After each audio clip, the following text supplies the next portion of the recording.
When you're going into this process now, what are you looking for? What's important when you start to do a coaching search this time around? Yeah, you know, all the characteristics. Somebody with an edge, somebody who's highly competitive. You know, in my career, I found that one of two things has to happen. The head coach of almost any sport either has to have a tremendous edge to them, or they have to be surrounded by assistants who have an edge to them. There's many different ways to define that, but you can call it blue collar, you can call it hard nosed, you can call it aggressive, you can call it all those things, but that's usually priority number one is to find that part.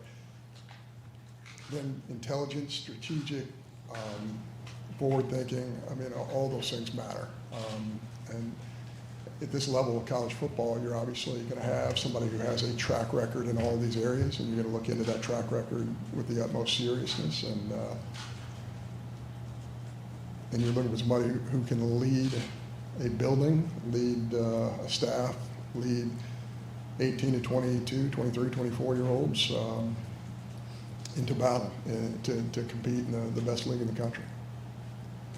John, you kind of talk about the timeline of y'all's decision to part ways with Fisheries, and when you look back at it, you know, look away Saturday, turned out there was a lot of fans that left early in the fourth quarter. Do you maybe regret not doing it sooner when things get to that point, when it feels so untenable? No, we all go through our own process. In my process, I want to make sure, I want to write things down. I want to, I was going to say get a good night's sleep, but I didn't sleep at all on Saturday night.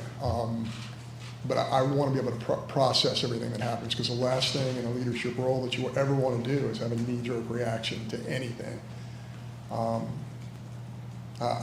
needed some data. I needed to, again, write everything down. I try and take notes on my phone and other places during the course of a game, so that I can go find that on video or rethink that and run it by our staff. So, I took time after the game to get my thoughts together, and then reached out to Coach Freeze late morning Sunday. John, before you guys made this decision, there was a lot of talk about Penn State and LSU, Florida, a lot of these other schools already in the market, how crowded it was going to be. Obviously, you guys think that it can be competitive in a market like that. Why do you think that Auburn can be a place that can, attract a top candidate, knowing that there's going to be a lot of competition for that in the cycle? Well, I mean, until we went this route, I didn't really deep dive every single day into the marketplace. But I think we have the best job out there. We have the best fans. We have 19 sellouts in a row. And when you consider what Auburn football has been through, that is incredible. It's a testimony to who our fans are. I'm deeply appreciative of them. I know our whole staff is. I know our student athletes are.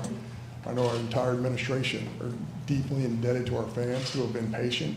And the reality is, it's no longer time to be patient. It's time to act, and it's time for us to make a jump. It's time for Auburn to make a jump. Our fans deserve that.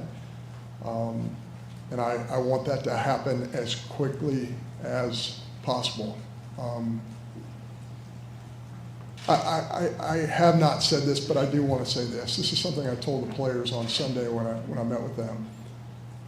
I do want to just say, Hugh Freeze and his wife Jill and their entire family are world-class human beings. And I know that a lot of you in the media here have dealt with Hugh directly, and you know exactly what I'm talking about. And that makes these decisions even more difficult. But he is a special man. I will always have a relationship with him, and he did some positive things in his 3 years. Probably the most notable is the incredible upgrade in talent that we have on the field. And I think that's one of the most frustrating things for me right now is if you look at both sides of the ball, you're looking at guys who are going to play in the NFL one day. You're looking at guys who have skill And obviously defensively, we've been outstanding. I think we have one of the elite defenses in the country, but offensively, that has been a real struggle. And we have talented young people on that side of the football. So that has been extremely frustrating and one of the reasons we had to act. Hey, John, Justin Hoganson on Auburn Sports on 3. I guess what went into the decision to name DJ Durkin interim head coach, and is he somebody that you think is going to be a part of that process of looking for guys to have a chance to win the job? Yeah, I think DJ has done an incredible job with our defense, and when you're at practice, when you watch him coach in game, it's pretty evident that he does have an edge. He's somebody with incredible energy. He's somebody that the players, student athletes relate to. He's somebody who has strategic vision. Will he get consideration? Absolutely, he will get consideration. But I won't go any farther than that. I mean, I think DJ is definitely somebody who has earned that opportunity, but he will be part of a pool that we will consider. JG with Auburn Sports, part of the online network, on 3 Network, excuse me, Jason. Question about who's going to help you with this search? Are you going to use a search firm? Who else is going to kind of work with you there? You know, we're not sure if we're going to use a search firm or not. Really, one of the reasons to use a search firm is for background checks and things of that nature. If we use one, it will be more of a peripheral background type situation, even though we have opportunities to do those things on our own. Not sure if I'm going to use a search firm. I will tell you this. There is no question that I will take information from industry experts. I will take information from people who really understand college football at a high level. And we will go to people who have incredible data, and we will go to people who really understand all 4 corners of the country in this great sport. But I am the committee. And even though I will listen and I will do as good a job as I possibly can of taking in information, I will be the committee. Second row, Bill and then Peter. Yeah, Bill Cameron, ESPN 106.7. John, what's your expectation as far as the timeline's concerned, and does the December signing period play into that? Yeah, it certainly does. And of course, with the new portal period coming up that was just changed recently, I think that is a consideration as well. But certainly as close to following our last game as possible is ideal. But are candidates that you're talking to still playing at that time? What are they playing for? Are they in the CFP? Are they in a bowl? I would assume that every single candidate that we're going to speak to outside of this building is going to be in that situation. So we're going to work as quickly as we possibly can to try and get it done as quickly after the Iron Bowl as possible. Peter Rodriguez.com. What was the response and reaction from the players when you met with them yesterday? And I guess also, what was their response and reaction to playing for Coach Jeter? You know, I think that's something that they would have to answer. I'm just in a room addressing the team. I honestly could not tell you. And when we called that meeting, I'm sure that so a lot of those guys didn't get to sleep until way into the morning. So we might have awakened them to set up a meeting. So they might have been still tired from the night before. But I think that's something that they would have to answer. Stay front left. ESPN 106.7 in Auburn. You mentioned just now the talent that Hugh Freeze accumulated on the roster. Quarterback has been something of a mixed bag the last couple of years. How important is it for the next coach to have a track record of developing and evaluating quarterbacks? Yeah, I think that's crucial. I think there's no question that the most important position maybe on the field,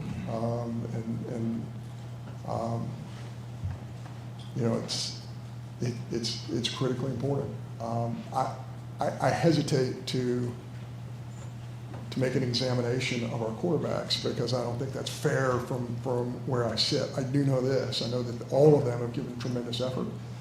I know that certainly we have quarterbacks that have promise, that have futures, but for whatever reason, it just hasn't worked in the game. I'm not talking about our quarterbacks, I'm talking about our offense. And I think this is a good opportunity. This is another thing I mentioned to our student athletes just yesterday is it's really easy to get into a blame thing and start pointing your finger at a quarterback or at the offensive line. What we know is it's just not working. And those student athletes we're responsible for because our staff brought them to campus. And I do believe we have a lot of talent on the offensive side of the football. It's pretty obvious that it's just not working. It's not operating at a high level. And I'll probably take it a step farther just by saying, gosh, if we had average SEC offense right now, there's no telling what our record would be. And maybe I'm not standing up here in front of you right now. Like to get to war. John, since you've been at Auburn, developed a reputation as somebody who's very loyal and support the defense of your coaches. At what point in the season did it become apparent to you that it might be a reality that you might have to make a change? Was that after Georgia? Was that after Missouri? It was just the general inefficiency of our offense, especially in fourth quarters. I think you find out a lot about your team and when you watch a fourth quarter offense. Are they going to attack the game and say, we're down a score, we're going to get this done? For whatever reason, that was not happening offensively during the course of the season, and that was something that was noticeable. Everybody in this room noticed that, and that's something that's got to change, and it's got to change quickly. Back left, Jeff. Jeff Shearer, AuburnTigers.com. Any message or words for the Auburn fan base who have supported this program so strongly under Coach Freeze's best? Yeah, I mean, our fan base is incredible. I just, from the moment I stepped onto this campus and I went to my first football game, which was Texas A&M, it was obvious to me this place is different. We have incredibly loyal fans. We have fans who have shown patience. We have fans who have given in every way. They've given their time. They've given financially. They have given in every way. Now it's time for us to give back. And that's one of the many reasons we had to make this decision. It's time for this football program to give back to this fan base. They deserve it. And I'm going to spend every minute of every day that I'm awake trying to give our fans exactly what they deserve, which is the best. And that's the direction we're going to go. Going far back, John. Johnny Conlon, ABC 3340 Sports in Birmingham. John, 4 coaches in 7 years. Obviously, you're not responsible for all of them, but for the boosters, the powers that be, are you going to be able to push back against some of those voices and not fall victim to groupthink when it comes to making a decision because it hasn't worked here for a handful of years now? Yeah, I'm really glad you asked that question because that's a little bit of a mystery to me. I've heard all these myths about things like donors at Auburn or board of trustee members or administrators or power brokers in the Auburn family. That has not been my experience in 3 years. Not one time have I had a donor or a board member or anybody else who helps guide this great university come to me and say, you need to hire this person, you need to terminate this person, you need to do this, you need to, I mean, certainly you get comments, hey, the hot dogs weren't very, I mean, you will get that type of commentary, but that has not been my experience. And I think that that's one of those things that might have been created by other schools in the state of Alabama. That myth is not reality. We're in a tough spot right now. We're going to get to the other side of it. We're going to give our fans what they absolutely deserve, but we're not going to live in a world of myths because what you just described, I appreciate the question, just doesn't exist. Right up front, Nathan. Was the buyout from Coach Freeze? Do you guys plan on paying that entirely? Is there any sort of negotiation with that? We are in discussions with Coach Freeze's representation right now. And that's not done, and I anticipate it's probably not going to be done for a while. John, when you guys hired Freeze, you know, you were pretty soon on the job. Obviously, it's a different situation a few years later, but what did you learn from that first search here that you feel like you can apply now that you're having to find this replacement? Yeah, I think the group of coaches that are available now are considerably different than it was 3 years ago.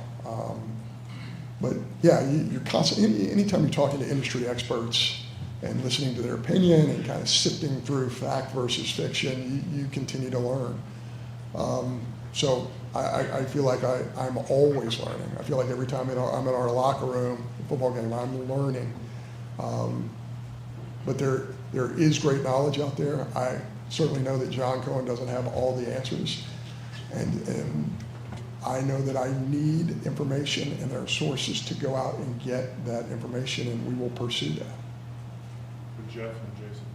John, what role do you feel like NIL will play in the search, and then where do you feel Auburn sits in that pecking order? Yeah, I'm really proud of our administration. We've worked so incredibly hard in the area of third-party opportunities for student athletes, which I think is going to be a game changer. I think it's going to be a differentiator. You know, there's absolutely no way to know who's got what. There's no way to know where we are versus the people we're competing against. But just having had conversations in our industry about this subject, I think Auburn's ahead of the curve. I think Auburn has been extremely creative, and I think we have been able to generate revenue from many different sources.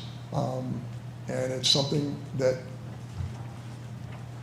we have done out of necessity at a very early stage. And I think whomever runs this football program moving forward is going to benefit greatly from not only the revenue share opportunities, which everybody in our league has, but also the third-party opportunities, which might not be available to everybody in the Southeastern Conference and around the country.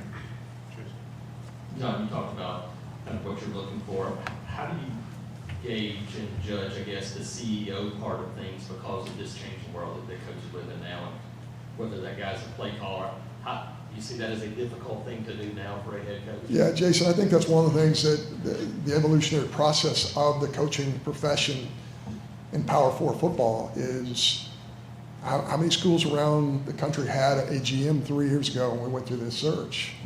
I don't know that a ton of them already had a GM. If you look at the amount of resources that Auburn and the people that we were competing against, the amount of resources that were driven to name, image, and likeness prior to House versus the NCAA coming into effect, it was a really low number. I mean, it is exponentially higher now. So again, I can't be predictive and know exactly what everybody else is doing, but I know what we're doing. And I know it's going to be extremely competitive. And it'd be hard for me to imagine that there are 10 other schools that are going to be able to provide what we are doing in the third-party market to help our student athletes in the entire country. So again, we have the best fan base. We have sold out Jordan-Hare 19 times in a row. We have this incredible opportunity for our student athletes. We have the foundation of Auburn University and everything it brings, from the creed just to this campus, to the education it provides, the great history here, not only in athletics, but academically as well, and research. Auburn has it all. And now it's time for Auburn to have it all in the sport of football. And we're not going to rest until that happens. Hey, John, Davis Baker, WSFA Montgomery. You guys have had success in a number of sports since you've been here, but with football being the moneymaker and the way of life it is in the SEC, how much pressure do you feel to get the next head coach correct? Yeah, I think pressure is one of those self-induced things. I'm going to put pressure on myself to do everything, to try and do everything the right way, just like I know all of you do. I know that I owe this to this fan base. I grew up in the state of Alabama. I know how special this fan base is, and again, I wake up every morning saying, we've got to get this done. We've got to get it done for the people who are in the top of that upper deck, the people who are in our suites, the people who are on the field. We've got to get this done. And again, I know it's been bandied about that we're close, right? I'm not going to say that we're close. Close doesn't matter. Getting it done matters. But I will say that we have an elite defense. I will say that there are a lot of areas of the game in which we excel. But the offensive side has really hurt the production of this football team, and we got to get that fixed. We have to. Now, is it fair to bring up DJ Durkin here and say, hey, fix our offense? No, that's not fair. But what we have done is we have given him the opportunity, especially with our staff and everyone else, to step forward and say, this is going to be your program for the next 3 weeks. Do the things that you feel like need to be done internally for us to be more competitive on both sides of the football. And we have a lot of confidence that can happen. Take one more. Okay. Is Hugh Freeze the only change effective immediately on the coaching staff? No, there are some adjustments that will be made in the coming days, weeks, months. There will be other staff adjustments that will be made moving forward. But at this present moment, I